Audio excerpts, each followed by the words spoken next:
Hello! Yay, we're back. Happy Thursday. Happy Thursday. Good morning. Matt, how are you doing? Beautiful, valiant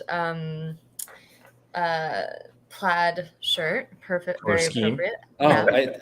I thought you were going to refer to the beautiful green screen behind me today. The not green screen? No, it's a green. No, I'm at home. I don't know where you think I am. Come on. This is just very elaborate. We're going to show people how elaborate it is. This Megan does the normal morning regulars. This is just part of how good we are at IT, because it's the same thing. We're so good at IT that I'm just going to walk around the office as we're doing this and just show people how beautiful this place is. Yes, it is. In fact, watch this. Wait, are you going to green screen George into the thing? This is Matt's going rogue. Matt's going rogue. So, George, what are we here for today? Well, we're here to watch Matt walk around and discuss IT budgeting. Excellent. And George, this is something you and I talk a lot about to prospects. Oh, yeah. I mean, and clients ad nauseum. IT budgeting is the process of allocating resources to various IT programs and pillars of your business. And it's a combination of recurring expenses, which is often the first question we get asked, where people are like, can I see the licenses? Can I understand what we're paying for?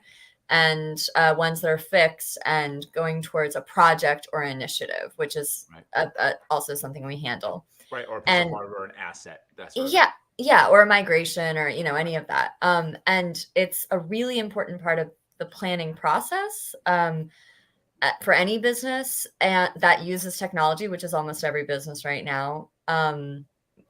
And it's usually overseen by IT leaders like us, but we call ourselves an IT partner. So when it comes to our partners, we also know we need to talk to the C-suite about this. We need to talk to anyone who's affected by IT in their business in the decision maker suite needs to be part of this. And IT budgeting can be overwhelming, but as with all budgeting in all aspects of your life, ultimately it's actually putting together a puzzle and making IT efficiency, IT scalability possible. So with that sort of a messy summary, George, do you want to dive in? Yeah, it's great. I mean, I think really it's the actual. We talked to a lot of people. All of us talked to a lot of folks and customers, partners, prospects, all that sort of thing. Yeah. And one of the things that tends to happen more and more is that people don't really know what they're spending on their IT. Yeah. They don't have a really clear picture of it because no one's actually really ever set up a real budget for them or with them. It's a collaborative effort between your finance team, between your IT partner or IT team. And without planning, it can be very reactive spending, whereas we want to make it proactive. Yeah. Right. And I think that the real thing is when you see it all on one sheet of paper, it's really, what our total spend is. What is it as a percentage of our revenue? What is it going to do for our business? Will this investment move the needle for us? Right. Or are we guarding? Is there going to be a net positive change or not? I think it's one of the most fundamental questions you ask when you look at a budget. Yep. And a lot of this can be reduced down to a single page. And I think that any business that makes that a habit is a business that's going to grow. Any business that doesn't do it is going to be a business that doesn't necessarily fail or anything, but there's going to be a certain level of stagnancy because the decisions that need to be made are not going to be made at the time they need to be made to be impactful. Correct. It's do you really want to replace that server and migrate it to the cloud during a crisis because you have to because it's failed completely, or do you want to do it on a kind of fixed schedule that is going to happen, minimize the disruption, get your people trained on it, and just have this kind of like smooth transition? Now, not to say mail migrations or server migrations are always pain-free because we've been doing this all a little too long. Not only are they not pain-free, but they do have enough risk to cause for for Valiant to create the Challenger rule? Should we see something that is not going to work out, we pause the project completely because we don't want to deal with the negative aspect. We don't want to deal with the negative impact. We want to do things the right way. So if we need to slow down or we need to pause to do something, we do it. Exactly. It's really important. So, all right, let's get into budgeting 101 basics, just some stuff that everyone should know about. So when you think about your budget in all terms, it's like, it's the roadmap. It's the plan of the things you want to accomplish. And you have to take into account the fact that while some investments in businesses last many, many years, you build an office, you build, you buy, if you're a manufacturer, you buy some kind of press or something like that. It can last 20, 30 years. Unfortunately, these kind of technology investments probably have a very short lifespan compared to other investments, even vehicles, even cars, trucks. The the lifespan for equipment is between 3 to 5 years for like workstations and servers, and maybe 7 years on the outside for certain networking equipment. But that changes based on different factors, such as the rapid improvement in Wi-Fi, upgraded requirements for firewall, security, compliance are clearly issues. So growth of growth. the business, Exactly. The network you put in for 20 people is completely different. Not completely different, but it's different enough for 100 people or 200 people or 500 people. And managing that, it gets more, with simple management with 2 devices now becomes 40 devices. So it's much more complicated. So I think you have to take into account all that sort of thing. So one of the things that's really important is that, these are assets, especially the hardware. That's a CapEx expenditure. And let me go back because we're talking a lot of words here. What's CapEx? Yeah, let's switch things around. Let's do the definition. Let's go back to some definitions that are important. So you'll see a lot of folks talk about CapEx, OpEx, blah, blah, blah, blah, blah, depreciation. They throw words at you, and what does it all mean? And so a simple definition of it, and I'm going to put out there, I'm not an accountant, so don't hold me to this as an accountant. But basically, for our IT purposes, a CapEx or capital expenditure is a fixed asset or fixed cost for it, and it can be paid over time per se, but it's a big outlay of money in a kind of usually a single product or service. A good example would be like, we're going to upgrade our network and buy all new switches and new WAPs or wireless access points. Sorry. In that case, would you say that a capital expense could be often looked at as being an investment into your business and not just something you need for the day to day? It can be, and that's a good way of looking at it, right? You looking at these CapExes as big changes, bigger investments. Another one would be like, we're going to invest in a large software, an upgraded enterprise resource planning package, or a new ticketing system, or a new marketing automation platform, like a HubSpot. If I'm going from Mass 90 to Razor's Edge, that's a capital expense. Correct. That's a big capital expense because but it may be billed in a monthly format from a licensing perspective. So in ye olde days, everything was kind of like this annual software purchase. You bought this big piece of software, you added 18% per year for service and support on it, and that was the basic formula. So if someone bought $1 million piece of software, you probably had $180,000 or to $200,000 of a warranty or support cost. Now that's it's really changed a lot in the more modern kind of cloud era, or SaaS or software as a service, started in the early 2000s, where it's much more of a monthly cost per user or per gigabyte, whatever the measure is. It's metered in one way or another. Correct. And those are what we like to end up kind of bucketing into the OpEx or operating expenses. So operating expenses are these kind of monthly or quarterly, depends on the time schedule, once again, to measure of recurring costs that happen over again. And a lot of objects or a lot of systems, or even a lot of hardware at this point now has gone to more of a per user per month or per widget per month model. And so you can get a little tricky in your accounting because, you're like, well, I'm paying for this forever.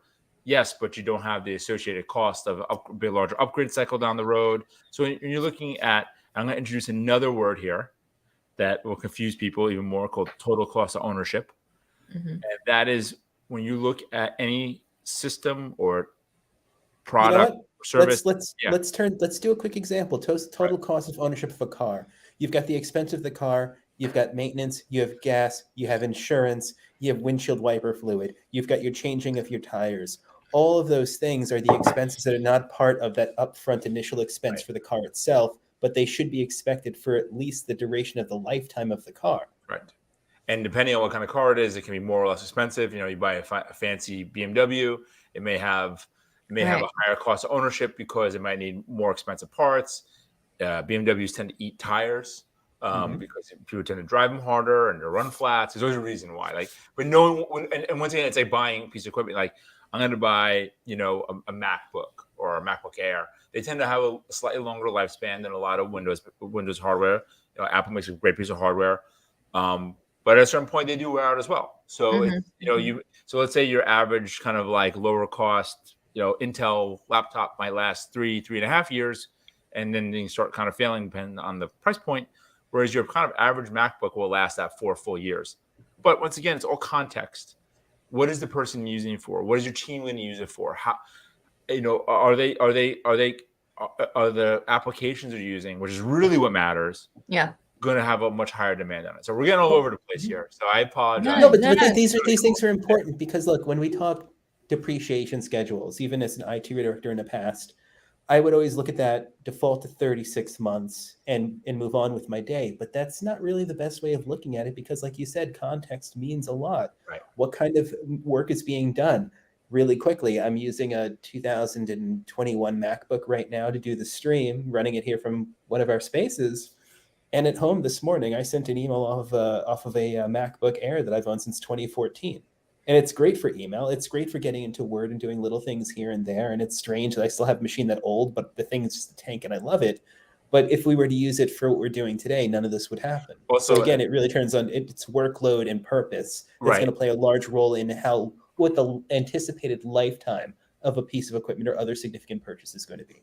Also, at some point, depending on the vendor, that piece of hardware will be unsupported any longer, which is another really strong component. Which realistically is where that machine is going. There are certain versions of software that no longer work. Correct. That opens up security issues, and that's when it becomes unquestionably time to replace it or scrap it and turn into an experimental machine like one of us would do. So George, my question would be, because we're an MSP, we're a managed service provider. So taking all this information of like budgeting and maintenance and the lifespans of this technology, where does the rubber meet the road with our clients? Like, how do we? So that's a great question. So I think that's one of the key things that we like to do. That I think it helps us tell the story of what's going to happen for the customer in the next. We usually like to do budgets. Try to establish a budget when we start working with the customer, and then kind of on an annual basis and kind of update it quarterly. That's part of our quarterly business review process, is a key component of it. And really what it is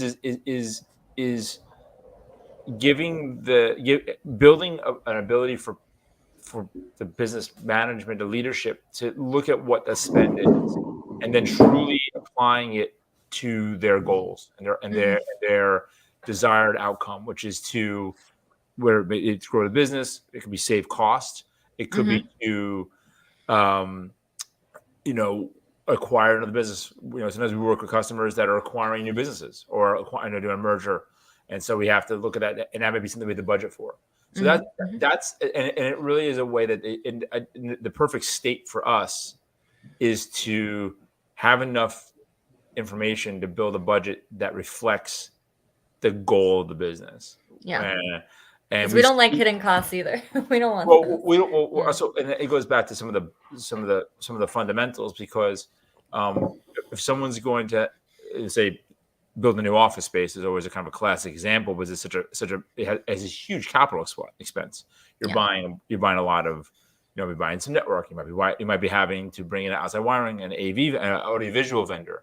You're going to have to do maybe security in terms of door access control systems and all these pieces. So, and that's a great kind of segue into like some of the way the expenses break down for CapEx versus OpEx. So I think a good way to think of, once again, to go back to the CapEx, think about your facility, think about the office space, think about the network, the physical wiring plant, all the pieces. Then, in a greater budget, it'll have furniture and, the the cost of running the air conditioner, like the actual air conditioner itself, not the cost to run it, but the actual cost of the unit.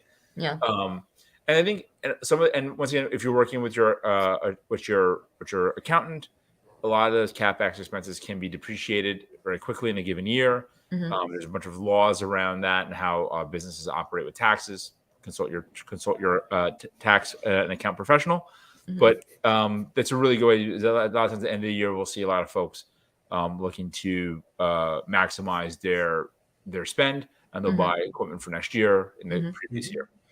And then obviously you go back to your kind of expenses, your business expenses, which are once again the actual like cost of the rent, your ongoing marketing, sales, taxes, technology support, HR, all the stuff that ultimately keeps the lights on. I think right. kind of Well, falls into if you're looking at a P&L, it's below the line, right? It's not necessarily directly correlated to the thing you actually do, but all the support operations around those things.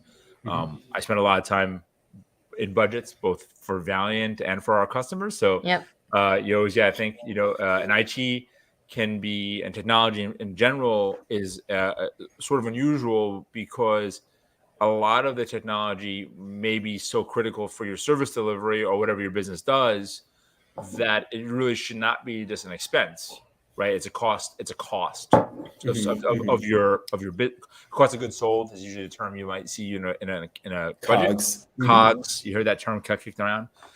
So I think it's very important that when you're doing your IT budget, you get all the pieces of it. So some of the components I think that are really important that tend to be overlooked is look at your labor costs. That may be your MSP, that could be your internal resource, co-managed, all those pieces. I would look at the cost of your software to do the support internally or outside. Like, so, if you work with an MSP or a service provider, they may provide a ticketing system and patching solution and backup and all those pieces that may be part of the service.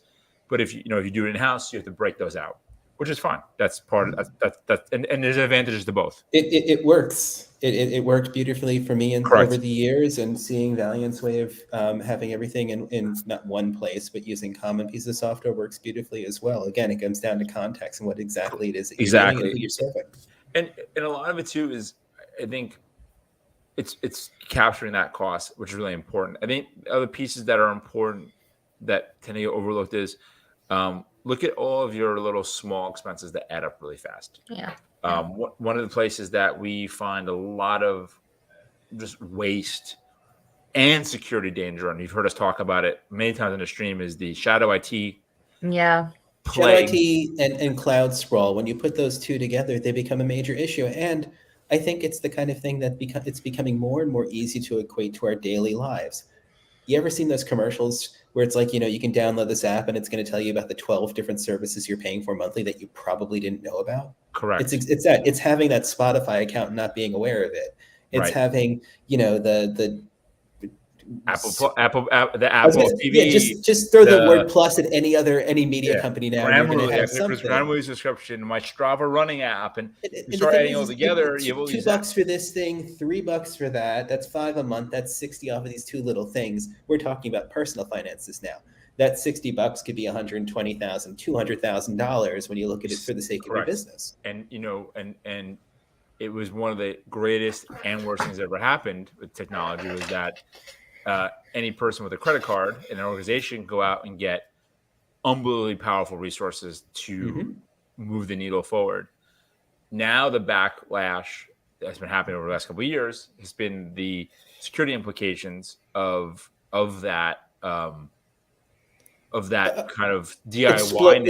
It's been an explosion, if you will. And if you go back to, say, the series of CSF, Cybersecurity Framework episodes that we did over the past couple of months, part 1 simply states, or simply but plainly states, you can't protect what you don't know exists. Right. Right. And so I think that's a component. That's a great component for budgeting and why you budget, because it helps you at least have a baseline monetary control of what your technology spend is going to be. Because if you say like, wait, so we spent X dollars on Google Apps or Workspace, why are we spending Z dollars on, Box? Or is there a compelling reason we need to have both systems? I think that I was going to say the other thing it gives you, aside from having something to work with in like hard numbers, is the confidence to ask those questions. I think the most common time that people don't ask questions, whether it's in professional situations or personal, is when they don't have enough information to understand what they're going to get back. Right. And this gives you that information. It gives you a benchmark. It gives you something you can anchor your thoughts on to make the decisions that you need to make. Right.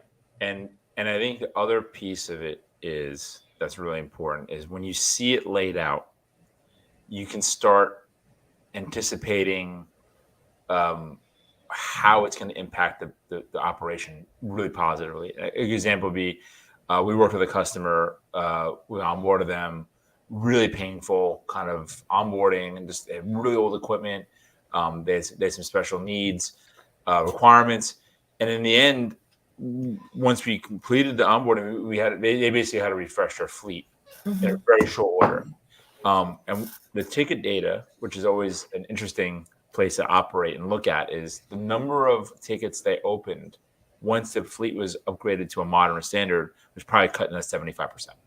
Wow. Yeah, that's powerful. So when you look at your cost, the other cost you should think about, as always, is your downtime impact and the opportunity cost of not having a budget that continually refreshes and upgrades your environment. Now, of course, people are like, well, you're an IT guy, you want to sell equipment, but that's not really the reason behind it. Our goal is always to get people to maximize their ability to do their work. And every time they call us or they call the IT person over, that they're not working, they're not operating, and that has such ripples and implications throughout the whole operation. You think about when the CFO can't build the budget or negotiate and review contracts or whatever their job is, and you go through the whole operation in the business and you multiply that over a year and look at people's look at their, not just their salary, but look at their potential earnings for the business. Your average business, if it's a services business, should be earning what? 2.5 times salary, revenue to salary ratio. So now you're just starving the business of their ability to do their work. Yeah. So you have to look at those costs and you have to really kind of like go. And of course, you can spend too much money on this. That's the other bad, dangerous thing is when you don't have the budget, people come and say, I need a new laptop. Okay, go. I want people to have new tools. I really want them to be happy. So I say yes to everything. And in the end, I spent, way over what I should have as a percentage of my income because I just let people run roughshod over. So there's a delicate balance here, and you should really try to find it. That's it's never right. But that's also the kind of thing that we've all done in our personal lives many times, and we've probably learned the lesson. That expense, I'm not going to look at my checking account before placing that purchase. I'll deal with it later. I'm just going to hope. I'm going to wish. It is the same thing, and the consequences are much more dire because that financial decision is not just affecting you; it's affecting every single person in your company. And I think that it's the more dialed in this gets, and it takes time. I think the first time you do it, it's going to be wrong. The second time you do it, it's probably a little less wrong, but still wrong. And you never get 100% because remember, it's a fluid, dynamic environment. Well, even what you were talking about, George, too, with that client we had where the onboarding was painful and we had to refresh the fleet. There's a bit of catch up you're playing, right? So it's upfront cost, but then later you're actually realizing, I can get it under control and costs can be so much more predictable. Correct. And that's the end goal, right? Yes. Is to not let there's a concept that we might have mentioned multiple times on the stream called the tech debt. Yeah. It's used in both infrastructure security and software development. In other words, right? It's part of your maturity life cycle of software, and what it is when you starve a project or system of it being regularly maintained and refreshed, you just keep piling on debt. At a certain point, that bill comes due because it stops working, Yeah. And Yeah. and that's the other piece that's really important for us as IT service providers and doing managed services with customers, that we need to know where the business is at in its life cycle. Yeah. There's a really big difference between a company going through a high growth phase where they're like, we're acquiring staff, we're acquiring new clients, we're signing partnerships, we may have a lot of security requirements, things might be changing, very fluid, versus a company's like, hey, we have a 5% growth goal. We're really trying to maximize profitability. And those are two very different things. And you really want to approach the budget from a different perspective if you know that. You want to approach a budget with respect to both trajectory and velocity of a business. Yes. It's and if a business is losing altitude and speed, you don't need speeding up. Okay. Yeah. Exactly. So if you're losing both altitude and speed, now you have to find a way to make things operate. And that's fine. But the more transparent the conversation is before the budget, and then while you go through the budgeting process, the better the outcome is always going to be, because then you can tailor it. And we've worked with customers that have had financial difficulties just to get them over that hump. We worked with people that are also in super high growth because they've been, a funded venture business. So, and you can, and it's just a matter of preparing the budget to meet both needs at the time. And the same business can have both of those situations in like a 2-year period. Yeah. Just living through it. So we're at a just 10:57. I've really enjoyed this conversation. George, what are your, as a, you kind of, you're sort of very, to me, qualified to talk about this because you run a business and you oversee IT for many other businesses. So I guess what would you want to leave our viewers with today, just when it comes to the IT budget and their technology? Right. I'm just going to throw out the fact that we haven't used the word strategy yet today. Yeah. I try not to. It gets overutilized. Obviously, we don't need strategy, right? No, I think the first step really is saying I want to capture what I'm spending today, just to try to build a baseline and understand and dig deeper into your invoices and your bills. Work with your service partner, ask them what each thing does, how it works. I think that if something's not being utilized, it should be discussed and decided if it can be utilized or be discarded and shut down because it may be wasteful or and a security concern. Concern, right? So I think like it's like a diet exercise program. The day to start doing it is today. And it's good.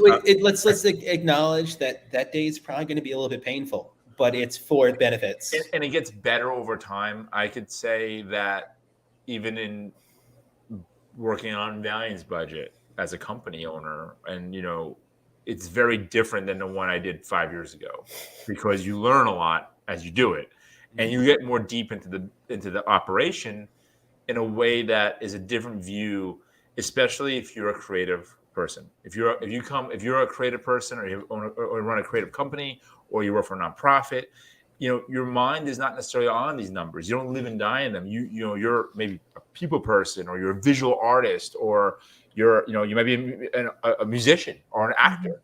All those things, or you might be out there helping people, right? So you're not necessarily focused on numbers, but the numbers are a key component of the operation so that you can reach your goals.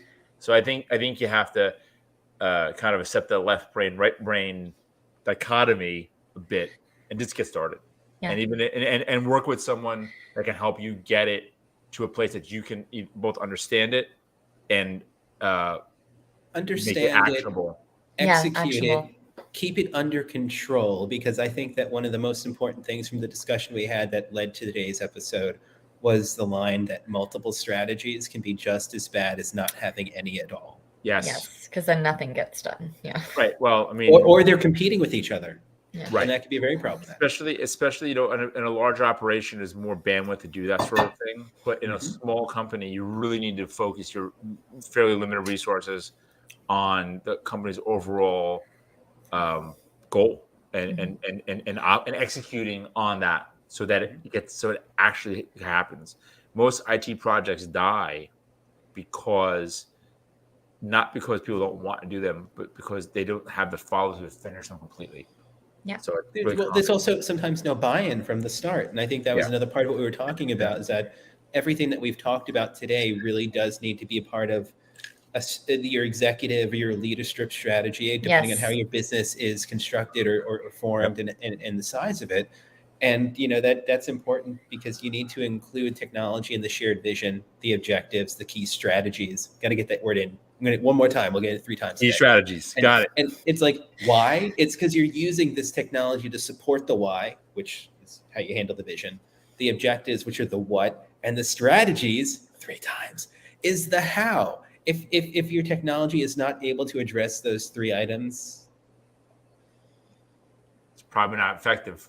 I was gonna say you're in trouble. I was trying not to say it, but if your strategy is not able to hit those 3 items, then your strategy is probably a little bit off the mark and really needs to be revisited. But again, that comes into having the conversation with the team. Have the and conversation. not- And Yeah. and the last bit is any budget, even a napkin sketch, is better than no budget. Mhm. You have nothing to base your assumptions or your actual events on. So Yeah. with that, let's wrap up. Because No, we're that- run over as always. Yeah. And help this is- ourselves. No, But look, no, and we had a great conversation. yeah. There was a small tour of the office today, bonus There for everyone was. that's watching. Mhm. So I think today was, I think we checked off multiple boxes. Good stuff. Yeah. Good stuff. No, this was great. And also, I mean, I think a big part of where, again, the biggest thing I hear from prospects sometimes in a meeting, they're like, I just need to know what we have, the inventory. And that's a huge component of budget and technology. And it's the first thing I get asked when I meet with prospects. So this is a really important topic. And George and Matt, thank you so much. Very illuminating thoughts and opinions. And we have not next week, but after Thanksgiving, Matt, is the After next Thanksgiving. Yeah, so it's like 3 weeks from now, after Thanksgiving, we're going to be doing we're going to do a stream all about office or work from home ergonomics. A lot of us have been home for a very long time. Some of us made makeshift workspaces. Others really kind of decked them out. We're going to talk about some of the lessons that we've learned, and we're going to talk about my weird obsession with keyboards. So Great. get ready for that one. Yes. I'm really excited. Yeah. And please subscribe, explore our live stream library. We have a lot of these, and they're always even more exciting than this one. And this one was very exciting. So guys, thank you so much. Happy Thursday. It was great to talk to you today. Excellent. Happy All right. Thursday, and I'll talk to you guys later. Oh, actually, I'm just going to walk across this, go through this wall because everyone knows exactly where everyone's located at this moment. But that's goodbye. Have a good one. Thank you guys. Thank you.